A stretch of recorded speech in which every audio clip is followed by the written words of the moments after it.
If you can't find a deal where the build out is pretty close to a vanilla box for my first expansion, maybe don't go spend 100K Yeah, on build out before you've yeah, even 100%. thought about equipment and marketing and everything That's else. talking with the gym owner on our quote unquote buy box for a location. And we want to try to get as close to a vanilla box as possible. And vanilla box meaning there's not going to be a ton of build out. So we're not going into a brand new construction place and having to put bathrooms in. And we want to be as close as to the main business district as possible in a town. Buy nice, not twice. Put in there the stuff that you need if you can afford it, but plan on that in the budget because you're just gonna have to spend it again within a year or so because you're in a pristine new place with a bunch of old ratty stuff in there. You're not gonna like it, and then all of a sudden you're not gonna enjoy what you're doing. Welcome to the Build Your Gympire podcast. We are taking you to outer space with this episode. You're in the right place for your gym owner, box owner, personal trainer is looking to grow your gym, grow your business in ways that you, your community, your team, the people you serve, and not least importantly, your bank account are going to feel absolutely awesome about. Today, we're diving into opening a second location. So we've got a bunch of folks in our universe that happen to have some success with the sales and marketing stuff once they start working with smart people like us. And they say, oh man, you know what? It's time for me to open a second location. And unfortunately, we have some folks that have somewhat gone rogue in different situations and frankly themselves in the rear ends by making terrible, terrible, terrible decisions when they decide to expand from a financial perspective. They spend way too much money, et cetera, et cetera.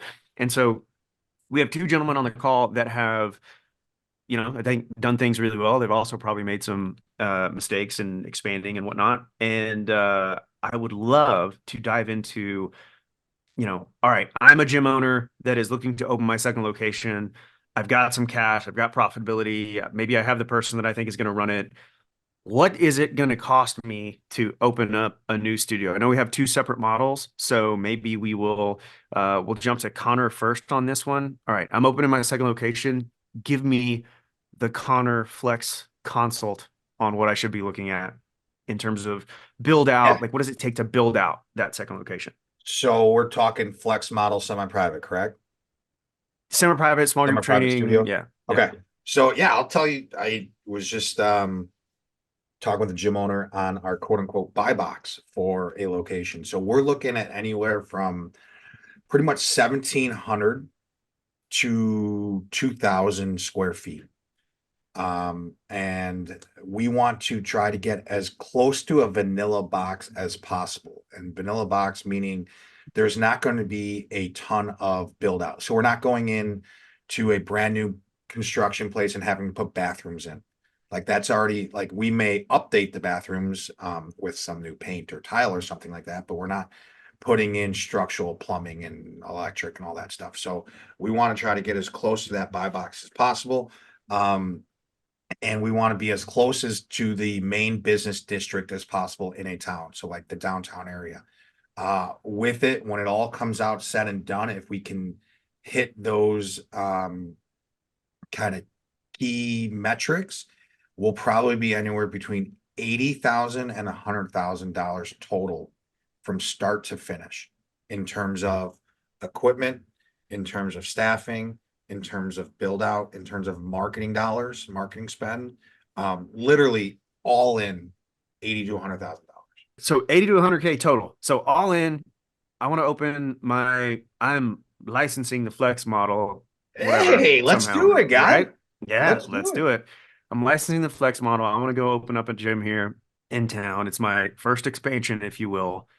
80 to 100K gets me some marketing spend, gets me built out, et cetera. So what I'm hearing is if you can't find a deal where the build out is pretty fucking close to a vanilla box for my first expansion, maybe don't go spend 100K Yeah, on build out before you've yeah, even 100%. thought about equipment and marketing and everything That's else. yeah, you have to be you have to be pretty strict with the way that you're looking at it. Like if it's like um where it's a huge massive build out and because that's an extend your timeline as well. I like to have our Mhm. timeline for pre-sale be about 8 weeks.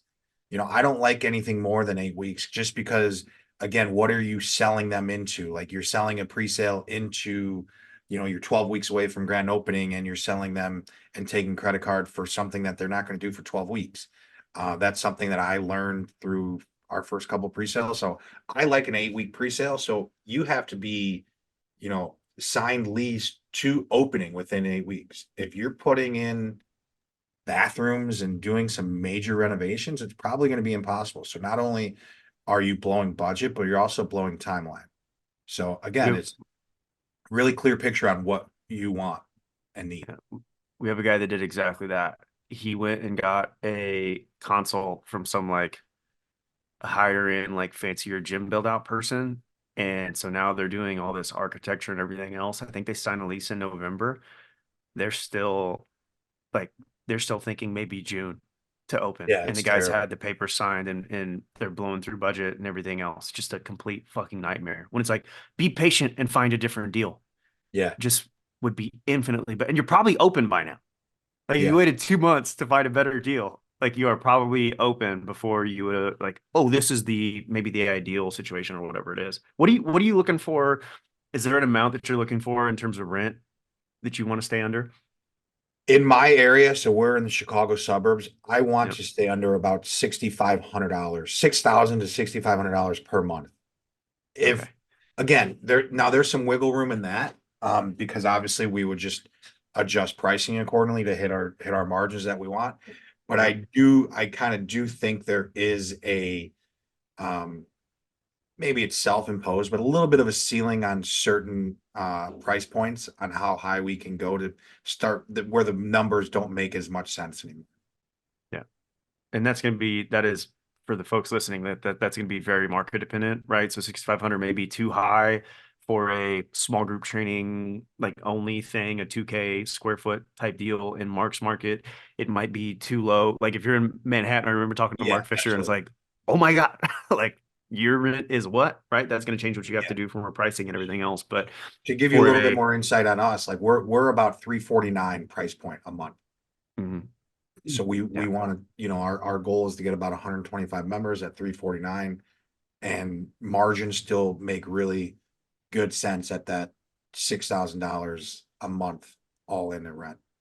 And so you're saving money on the build out, right? So because you're buying a good vanilla box, what does the equipment budget look like for a flex? I would say between 35 and low 40s. And like general breakdown of what that looks like? Yeah, if you want to join Gympire, you can get the full. Oh, nice. Woo! Yeah, Connor's just what's gonna up, give man? you. Yeah, Uh, let's go. yeah, we have so a typical equipment purchase would be 3 squat racks, because we do everything in groups of two. We have 2 full sets of dumbbells, 2 full sets of kettlebells, um, some standalone cable systems, wall mount. That's the word I'm looking for. Wall mounted cable systems. Um, and then that is basically it. And obviously like barbells, and we do Yeah. bumper plates, so enough bumper plates per rack. Um, but again, it's med balls, that type of thing. It's pretty bare Mhm. bones. They're not bare bones, but it's we don't have any big, huge machines or equipment purchases that are 10 grand. It's I was gonna say you buy two leg presses or whatever, Yeah, and all of a absolutely. sudden like the budget's gone. Yeah. Yeah, That's it's a simple model, and it's a simple build out. The so whole 80 to the whole 100K. business Yeah. model should be simple. Right.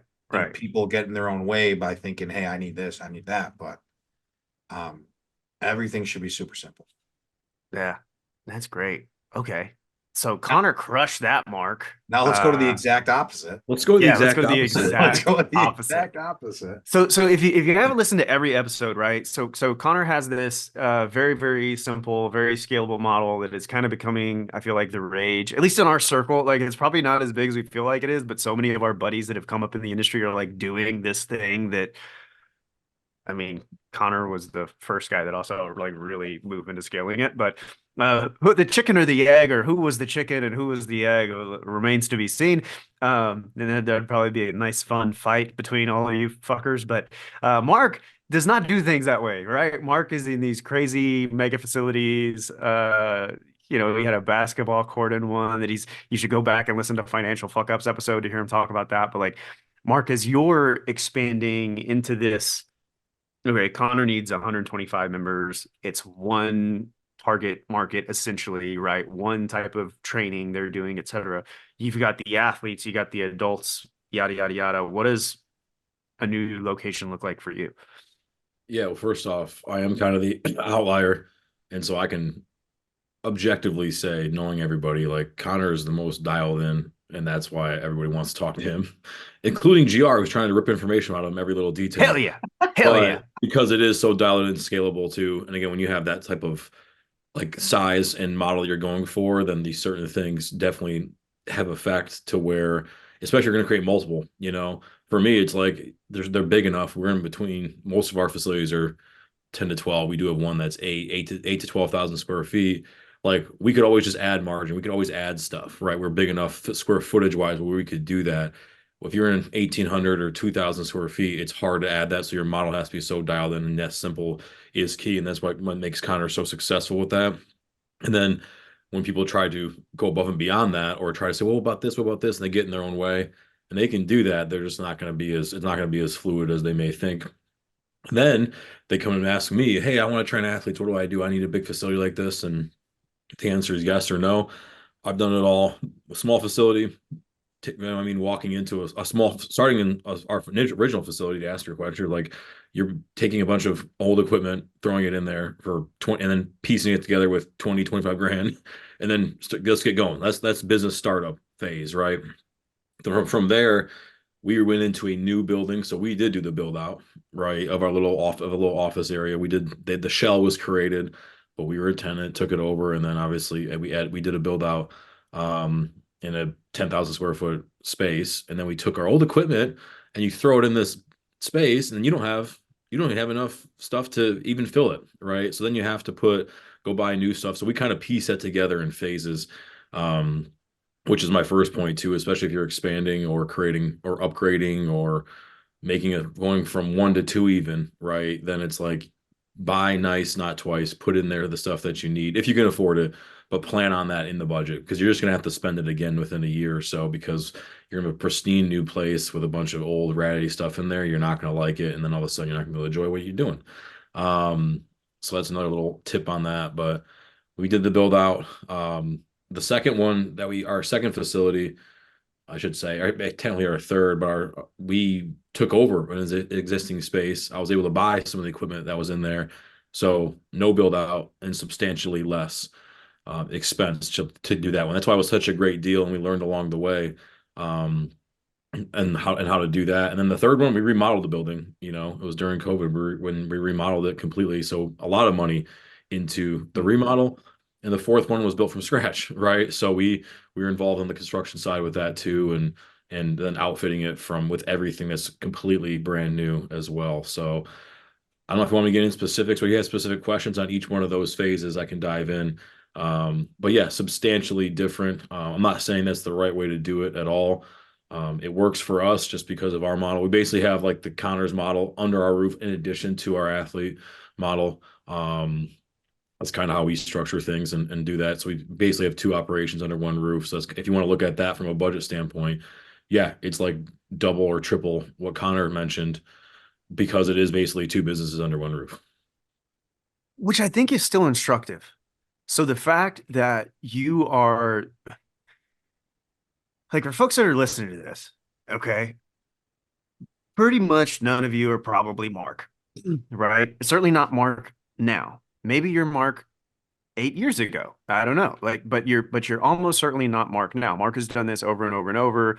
He's got this huge team. There's a lot of complexity, but they've had time to dial in how they deliver said complexity, right? It's not like this is the first rodeo. You're going from being a personal trainer and you had a few clients saying, I'm going to open my first location. Let's spend 300 fucking grand, right? And try to do this huge thing with a bunch of different service offerings and so on and so forth.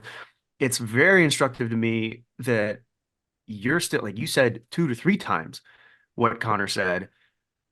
I mean, we've talked to a gym owner that opened up a second location and spent $500,000 when they really shouldn't have, right? And then not for a model like Power Strength where you can handle who like how can you guys handle what 400 or 500 members or something like at absolute peak capacity? Like the locations are huge, right? Yeah, we could do that. Yeah, Yeah. yeah, all small group stuff too, because we just add it's just for us. It's like how much staff do we want to have, and then we have to navigate the peak times a little bit differently. But hours during the even with 400 people, there's still dead times in the day that you could easily Yeah. add revenue if you wanted to get creative and and yank on the marketing stuff, which is what we do, if we wanted to. But with Yeah. our model, as we scale our model, we know that there's limitations to what we want to do too. Like we could do it, doesn't mean we should.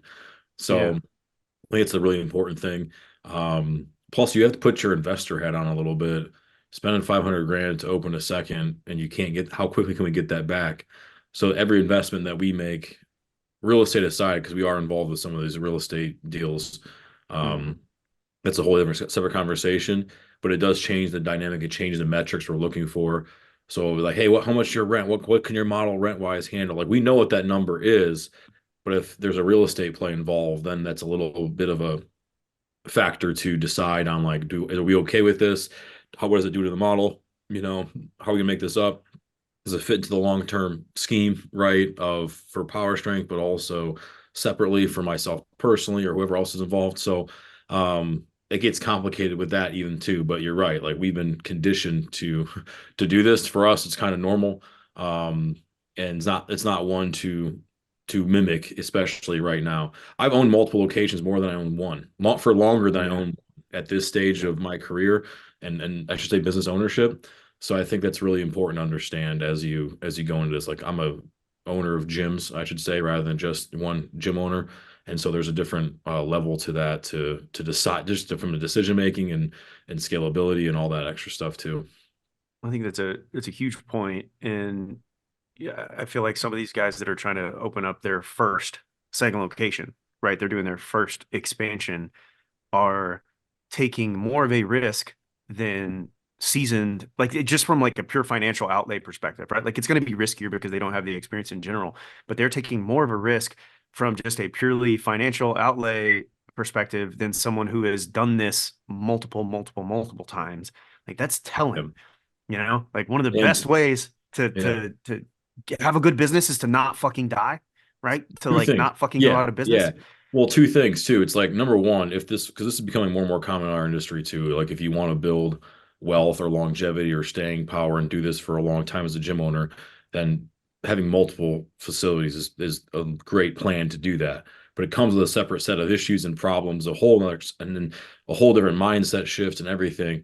And because it's becoming more common right now, that's why it's like I would pay somebody 10 grand, 20 grand, somebody who's done it before so I don't have to make those mistakes because that's a slow, painful, just expense that keeps learning. I'm going to learn from my experience, yeah, but I don't.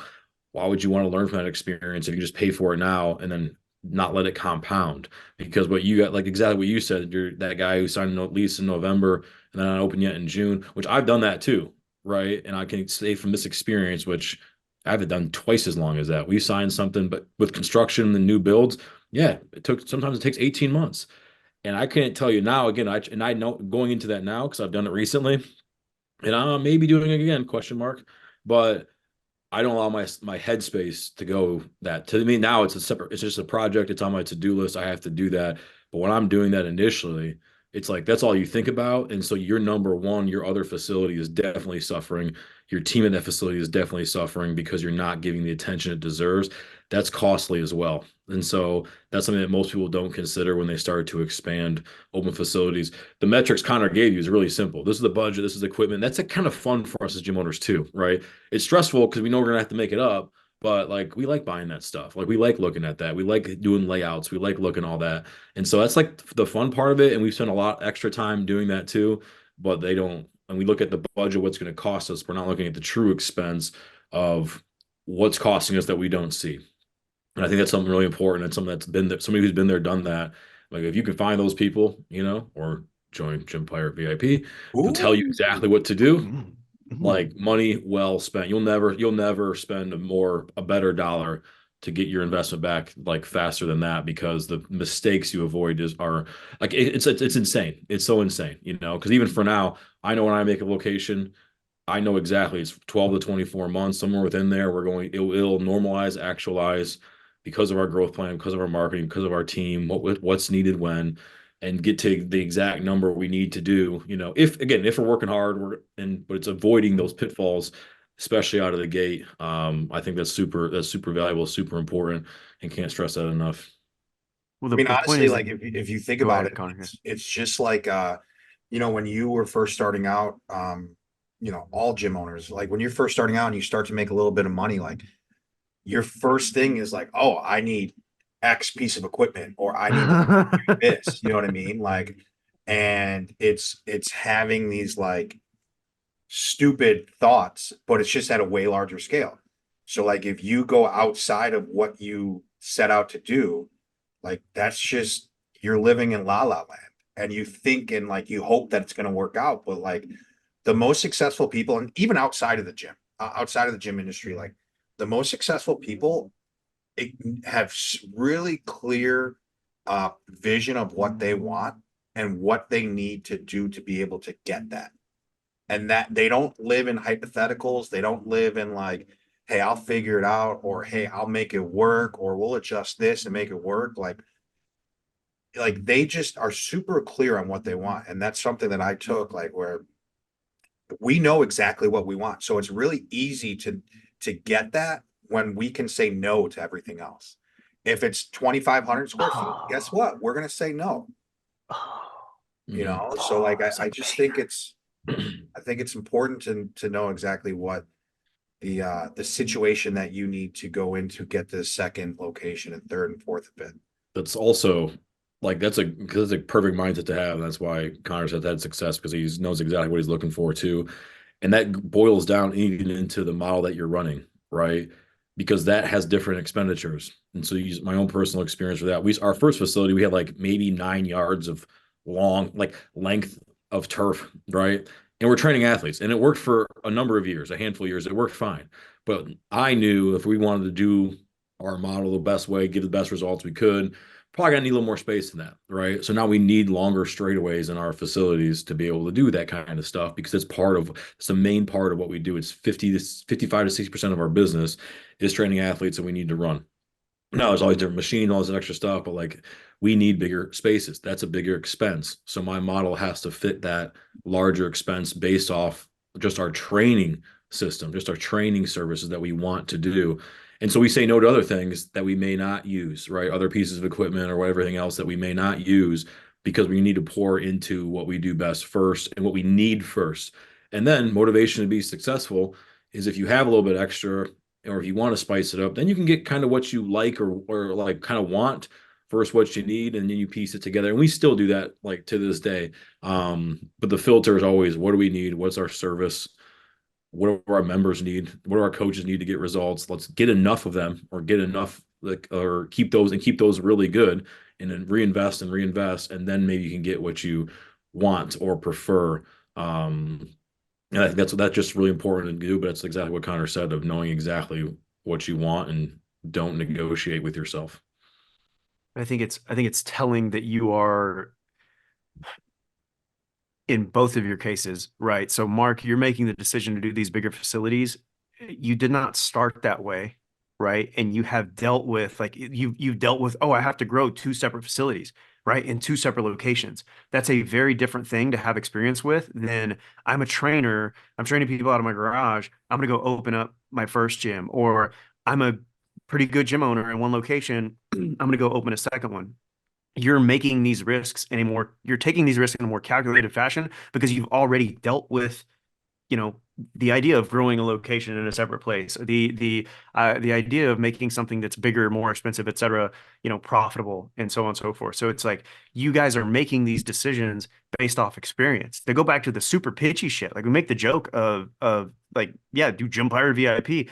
Like, fuck, man, like you're making me kind of feel guilty about not pitching the shit out of this guy that we had in the agency. That's like, I'm gonna go sign a second location. We're like, oh yeah, awesome. Like and we never talked to him about it. Like he never reached out. He goes on, signs a lease, like without any sort of feedback and everything else. And now, like, look at the situation that they're in. And we've seen this second location thing be an incredible blessing for a lot of folks. We've also seen it fuck a lot of people. And so, like, if you're a gym owner who's considering opening up a second location, yeah, you fucking have Connor tell you how to do it for 80 to 100 grand. Save yourself 200 and come pay fucking Gympire because we're going to save you a lot of headaches and cash and everything else in the long run. So we've got to run, shameless plug, and go do one of our check-in calls for the mastermind now. But I hope this was useful for those of you that are thinking about opening up a second location and expanding what you do.